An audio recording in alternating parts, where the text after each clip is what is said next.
Hi everyone, it's Dr. Brad Meyer from Stephen F. Austin State University, where I'm the Associate Professor of Percussion. The last thing I want to talk about with the ATSSB Timpani Etude is going to be rolls, about the roll speed that we're going to use, and also whether rolls are tied or untied. So the roll speed is something that I see a lot of young percussionists do incorrectly. They think that, rolls need to be as fast as possible, and they really, especially on big drums like timpani and concert bass drums, do not need to be very fast. So when I think about roll speed, I'm thinking on timpani about going something this speed.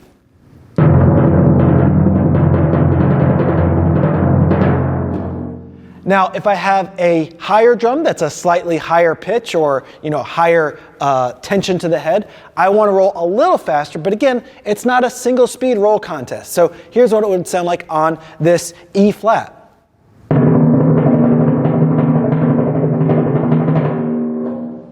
Again, not super quick, really allowing the resonance of the drum to fill in the sound versus rolling too fast, which then you would hear a lot of kind of inconsistency in my striking, and your ear would be more focused on the attacks of the drum rather than the sustain of the drum. So a bad roll speed that's too fast would sound like this.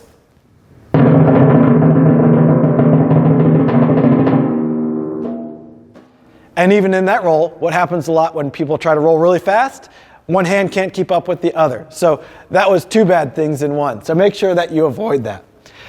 The next thing I want to talk about is whether rolls are tied or untied. So in this etude, the timpani etude for this year, there are no tied rolls. So make sure that when we go from a roll to the next note, that we're putting a little bit of a lift, a little bit of gap or space in there so that it's not directly one pitch to the next. So for example, when we go from measure 4 to measure 5, we want to make sure that we're giving that little lift from the E flat down to the G. So that's going to sound like this if we do it correctly.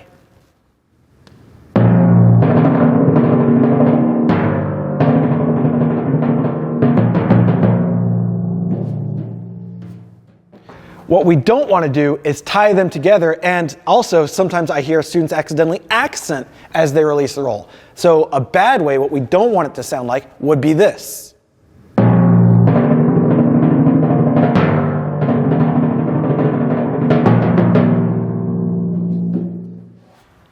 As you hopefully heard, I did not put a slight gap between those rolls to the next attack, and I also made the next attack accented, which is doubly wrong. So make sure that you're listening, paying attention to those rolls, that the sound of the roll is correct with the roll speed being nice, relaxed, and probably a little slower than you're used to, and that we're putting a little space between unconnected or non-tied rolls.